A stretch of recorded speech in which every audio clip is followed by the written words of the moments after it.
Assalamualaikum warahmatullahi wabarakatuh. Selamat pagi anak-anak kelas 11 MIPA SMA Negeri 5 Kabupaten Tangerang. Apa kabar semuanya?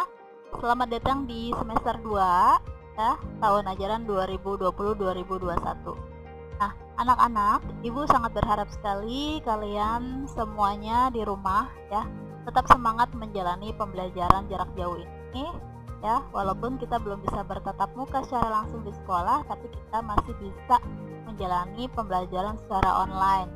Mudah-mudahan tidak banyak kendala yang kalian alami sehingga pembelajaran bisa lebih meningkat dibandingkan ketika kalian di semester 1, supaya kalian semua bisa naik kelas dengan aman dan lancar ya. Nah, pada kesempatan kali ini Ibu ingin menyampaikan materi pertama di semester 2 untuk kelas 11 ya, adalah gelombang mekanik. Nah, apa itu gelombang mekanik? Gelombang mekanik ini ya merupakan salah satu jenis gelombang. Nah, anak-anak, gelombang itu sendiri merupakan getaran yang merambat. Kalau kalian masih ingat getaran ya, ketika kita di kelas 10 kita sudah mempelajari gerak harmonik sederhana. Kalian mudah-mudahan masih ingat ya getaran itu apa? Getaran adalah gerakan bolak-balik ya, gerakan bolak-balik melewati titik kesetimbangan. Gerakan bolak-balik melewati titik kesetimbangan disebut getaran. Nah, getaran yang merambat dinamakan gelombang. Gelombang itu sendiri banyak macamnya, anak-anak. Kita akan mempelajarinya saat ini. Jenis-jenis gelombang itu berdasarkan medium perambatannya. Ada yang disebut gelombang mekanik, ada yang disebut gelombang elektromagnetik. Gelombang mekanik ini dalam merambatnya memerlukan medium ya, sedangkan gelombang elektromagnetik tidak memerlukan medium dalam merambat. Jadi dia bisa merambat di ruang hampa sekalipun. Untuk gelombang mekanik ini contohnya banyak sekali ya, tapi Ibu tidak menyebutkan semuanya. Ibu contohkan satu saja, sisanya nanti untuk tugas kalian di rumah. Contoh untuk gelombang mekanik ini adalah gelombang seismik ya. Gelombang seismik seperti yang kalian tahu merupakan gelombang gempa. Gelombang gempa ini bisa terjadi karena ada pemicunya ya, yang disebut sebagai pusat gempa. Bisa karena adanya letusan gunung Merapi disebut gempa vulkanik, ada juga karena adanya pergeseran lempeng atau disebut gempa tektonik. Nah, kenapa gempa termasuk gelombang? Karena kita bayangkan saja, gempa itu terjadi karena adanya pemicu di pusat, entah itu karena gunung api atau pergeseran lempeng. Misalkan pergeseran lempengnya di Samudra X lah misalnya gitu. Lalu getaran gempanya terasa sampai di rumah kita atau di rumah saudara kita. Kenapa bisa terjadi? Padahal jaraknya sangat jauh, ribuan mil. Nah, karena adanya getaran yang merambat. Lewat apa merambatnya? Nah, itulah. Merambatnya memerlukan medium, yaitu mediumnya berupa kerak bumi atau tanah ya, sehingga gempa yang terjadi di pusat terasa sampai ke namanya gelombang mekanik, perlukan medium. Lalu untuk gelombang elektromagnetik contohnya apa? Gelombang elektromagnetik banyak juga contohnya. Dicontohkan satu saja, yaitu adalah sinar UV atau sinar ultraviolet ya. Nah, kenapa termasuk elektromagnetik? Karena sinar ultraviolet misalkan dipancarkan oleh matahari yang berada di ruang angkasa, tapi sampai ke bumi bisa membuat jemuran kamu kering dan lain-lain. Nah, itu kan melewati ruang hampa ya, melewati ruang angkasa. Jadi tanpa adanya perantara dia bisa merambat terus sampai ke bumi. Oke, kita lanjut. Berdasarkan arah getarannya ini ada yang disebut gelombang longitudinal ya. Bila arah getar searah dengan arah rambat, ada yang disebut gelombang transversal ya. Berdasarkan amplitudonya, ada yang disebut gelombang berjalan atau traveling wave, ada yang disebut juga gelombang stasioner ya, stationer wave, atau disebut gelombang diam, disebut juga gelombang berdiri ya. Kadang penyebutannya berbeda, tapi kamu jangan itu yang dimaksud adalah sama. Nah, di sini ada tugas untuk kalian. Misalkan kalian mencari contohnya, carilah contoh gelombang dalam kehidupan sehari-hari, lalu identifikasi jenis gelombang tersebut. Nah, misalnya gini ya, Ibu beri contoh ya. Contoh gelombang dalam kehidupan sehari-hari. Misalnya, nah, Ibu beri contoh ya. Misalnya kalian membuat contoh gelombang dalam kehidupan sehari-hari, misalnya gelombang ombak. Nah, gelombang ombak itu kalian identifikasi. Apakah dia ini termasuk gelombang mekanik atau elektromagnet? Apakah dia ini termasuk gelombang longitudinal atau transversal? Apakah dia termasuk gelombang berjalan atau stasioner? Nah, kalian identifikasi seperti itu sesuai dengan penjelasan yang nanti akan Ibu jelaskan ya.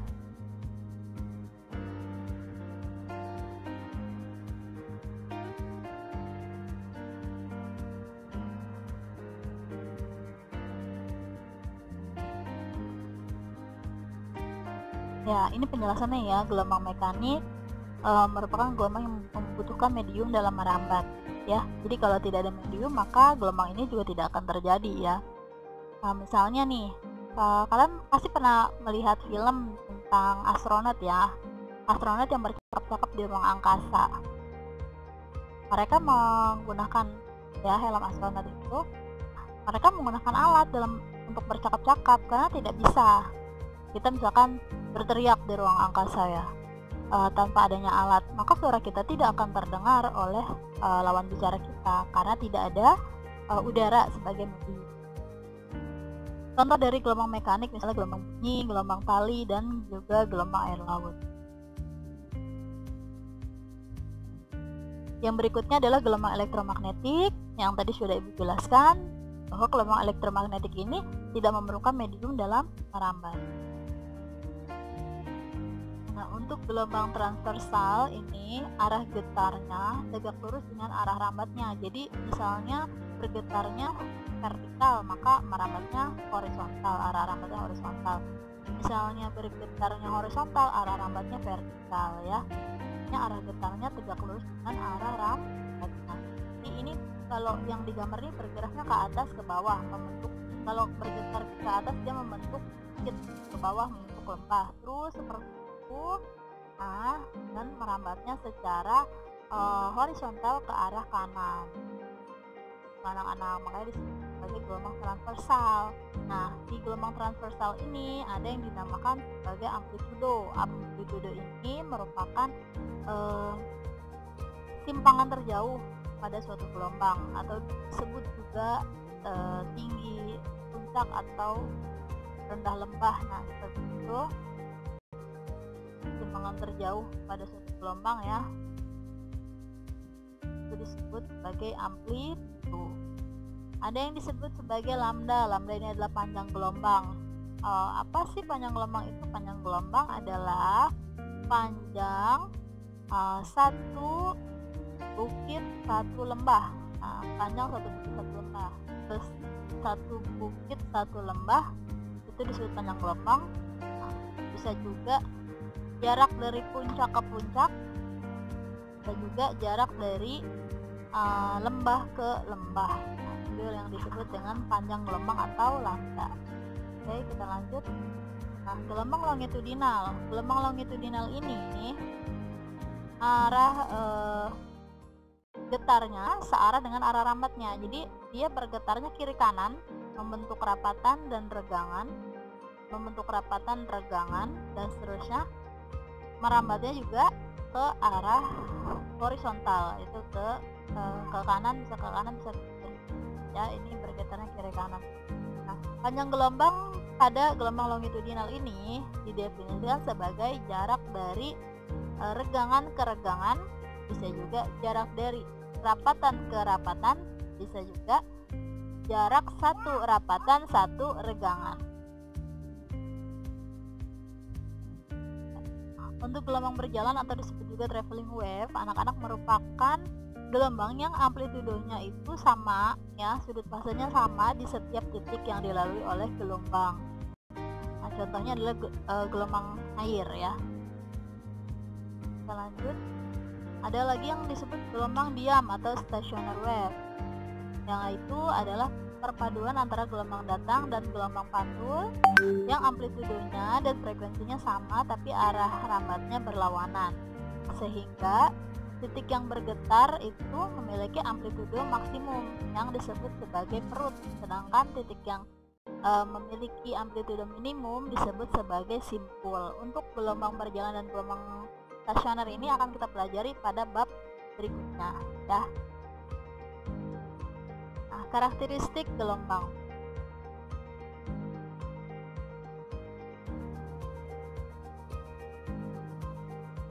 Nah, karakteristik gelombang ya. Gelombang ini memiliki gejala-gejala, ya bisa disebut gejala, bisa disebut karakteristik ya. Yang pertama adalah gelombang itu bisa dipantulkan. Ya. Pemantulan ini atau disebut refleksi adalah perubahan arah rambat gelombang saat bertemu di bidang batas dua medium.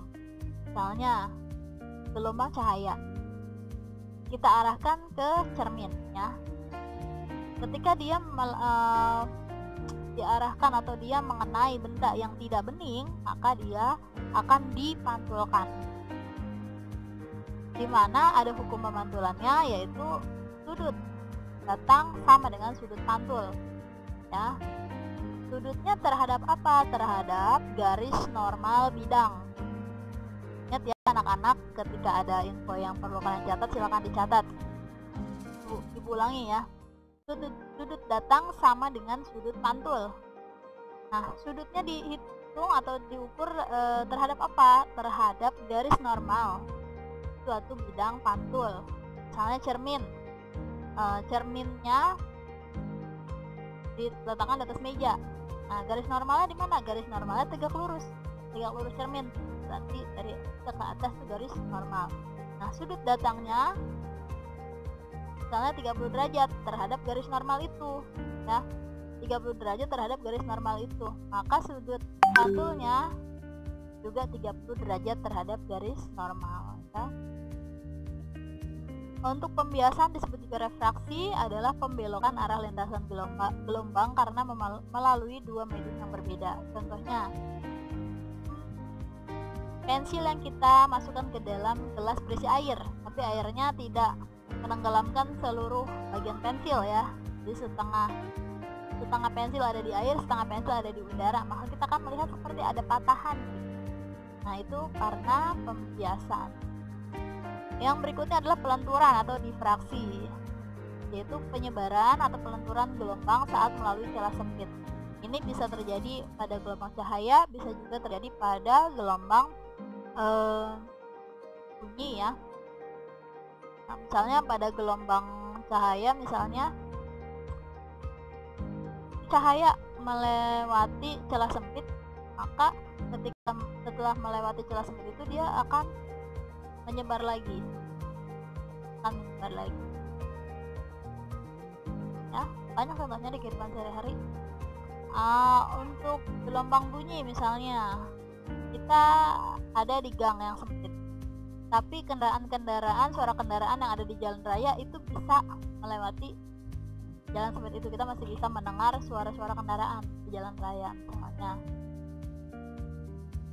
Berikutnya, perpaduan atau interferensi. Interferensi ini adalah perpaduan antara dua gelombang ya. Perpaduan ini bisa menimbulkan interferensi yang destruktif, bisa juga menimbulkan interferensi yang konstruktif. Kalau interferensi yang konstruktif artinya interferensi atau perpaduannya itu menguatkan. Tapi kalau yang destruktif itu melemahkan ya. Contoh aja ya nih, contoh gelombang bunyi. Interferensi konstruktifnya atau yang menguatkan, misalnya dalam paduan suara. Satu lagu dengan nada yang sama, dengan lirik yang sama dinyanyikan bersama-sama, maka akan terdengar atau gelombangnya itu akan semakin kuat. Nah, bagaimana dengan yang destruktif atau interferensi yang melemahkan? Contohnya adalah di suatu kelas ada seorang guru sedang menjelaskan materi. Nah, lalu di baris depan mungkin anak-anak mendengarkan, di baris tengah anak-anak berbicara sendiri, ngobrol dan lain-lain. Di baris belakang anak-anak bercanda begitu riuhnya. Nah, maka atau gelombang bunyi dari guru itu dilemahkan oleh suara-suara yang lain. Karena adanya penggabungan, karena adanya interferensi, tapi ya, sifatnya melemahkan atau destruktif. Anak-anak, sampai sini paham, jelas? Nah, anak-anak di antara gejala-gejala atau karakteristik gelombang yang sudah Ibu sebutkan sebelumnya, di sini Ibu ingin menjelaskan satu karakteristik yang sangat umum terjadi dalam kehidupan sehari-hari, yaitu pemantulan atau disebut juga refleksi. Pemantulan ini mengacu pada hukum pemantulan. Yang pertama adalah besarnya sudut datang dan sudut pantul itu adalah sama, seperti yang sudah Ibu sebutkan sebelumnya. Ya, besarnya sudut datang itu sama dengan besarnya sudut pantul. Gelombang datang, gelombang pantul, dan garis normal berada pada satu bidang datar. Ilustrasinya sebagai berikut ya, seperti gambar ini. Nah, ini disebut bidang datarnya atau bidang pantulnya. Nah, ini adalah sudut datang, ini sudut pantul, dan ini merupakan garis normal. Yang patah-patah ini garis normal. Ini adalah garis normal. Jadi sudut datang, gelombang datang, garis normal, gelombang pantul berada pada satu bidang, di mana sudut datangnya sama dengan sudut pantul. Di sini ada contoh soal. Tentukan besarnya sudut pantul pada cermin ketiga. Ya, atau nih, letaknya ini berapa? Sudut pantul pada cermin ketiga. Jadi ada 3 cermin di sini. Ada cermin yang pertama, cermin pertama. Ini adalah cermin kedua di sisi sebelah sini. Ini ada cermin ketiga. Dibentuk sedemikian rupa. Antara cermin pertama dan cermin kedua ini sudutnya 120 derajat. Antara cermin kedua dan cermin ketiga ini sudutnya 135 derajat.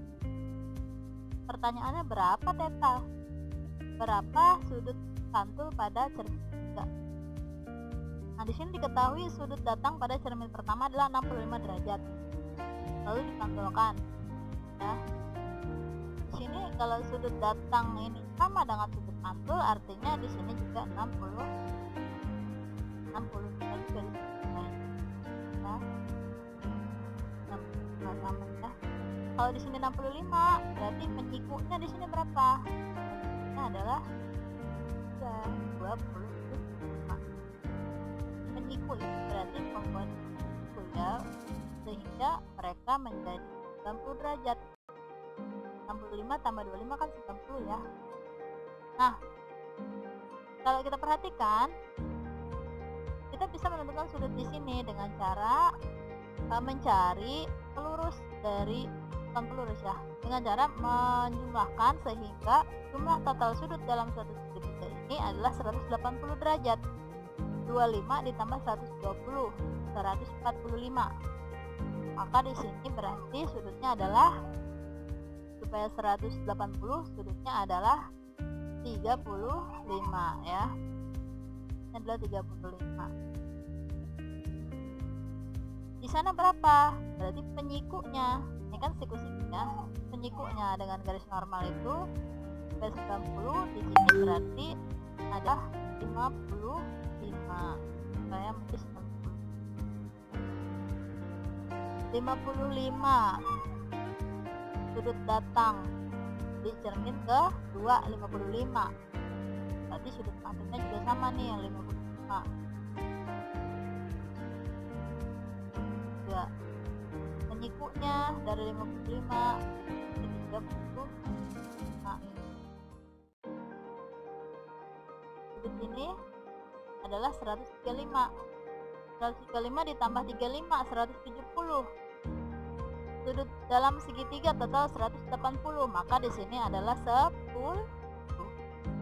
Nah, di sini 10, penyikunya adalah 80. Sudut datang 80, maka sudut pantul juga 80. Kita dapat nilai theta 80. Gitu anak-anak, 80 derajat. Itu untuk menghitung besarnya sudut pantul di cermin yang kesekian gitu.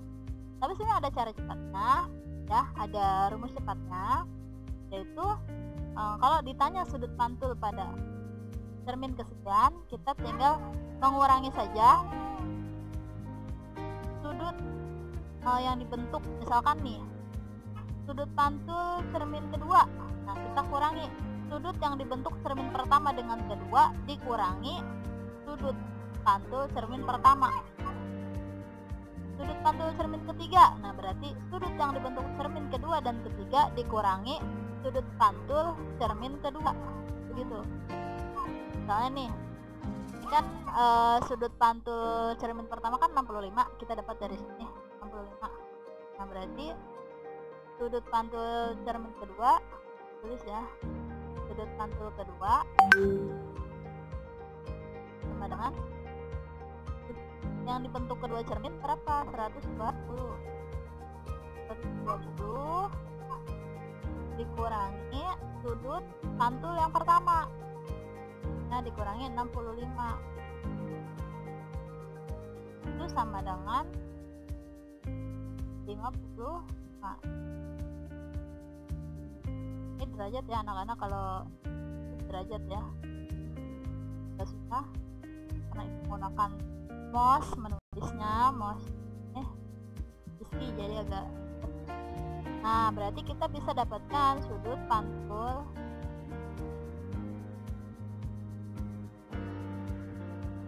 tiga itu sama dengan sudut yang dibentuk cermin kedua dan ketiga berapa? 135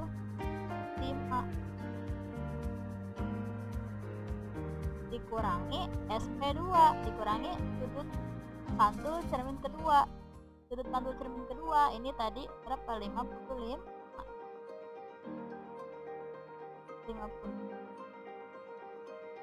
Hasilnya adalah 8. Nah ini adalah hasilnya. Sama bukan dengan metode yang tadi kita gunakan yang pertama. Jadi cara berhitung ibu bebaskan, mau sesuai dengan kaidahnya ya, atau dengan cara cepat juga silahkan, atau sesuai dengan cara dasarnya boleh ya, sesuai dengan cara cepat juga boleh. Yang penting dikerjakan tugasnya supaya nilainya itu penuh, nah tidak seperti semester lalu mungkin ada yang nilainya kosong. Oke, ini ada quiz 1. Dua buah cermin datar X dan Y disusun berhadapan membentuk sudut 135 derajat. Ya. Seberkas cahaya laser datang pada cermin X dengan sudut 30 derajat. Nah ini sudut ini adalah sudut datang, ya, sudut datang terhadap permukaan cermin, maka besar sudut yang dibentuk oleh berkas sinar cahaya datang pada cermin X dan berkas cahaya pantul oleh cermin Y adalah besar sudut yang dibentuk oleh berkas datang pada cermin X dan berkas cahaya pantul oleh Y adalah ada X dan Y berhadapan. Kalau kita tulisnya ada X, ada Y, anggap aja rata lagi kan. Sudutnya 130. Nah, sudut sudut datang X 30 ya, datang X 30 derajat terhadap normal.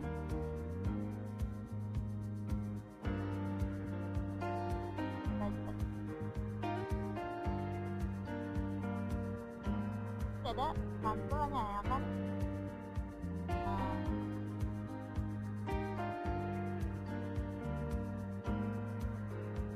untuk ke sana ke Y ya.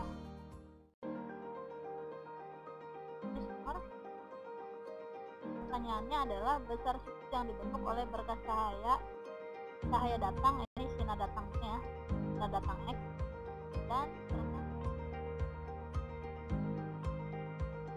ini adalah sudut datang di termin E, ini adalah sudut pantul di termin Y. Pertanyaannya adalah besar sudut yang dibentuk oleh berkas cahaya datang dan berkas cahaya pantul. Berarti sudut ini kamu jumlahkan, sudut datang dan sudut pantulnya kamu jumlahkan nanti, maka akan ketemu jawabannya. Itu anak-anak. Nih yang menjawab adalah kalian. Pertanyaan ini ada di portal di menu UTS, silahkan kalian jawab. Nah, demikian materi dari Ibu untuk kali ini. Ibu ucapkan terima kasih, semoga kalian selalu semangat.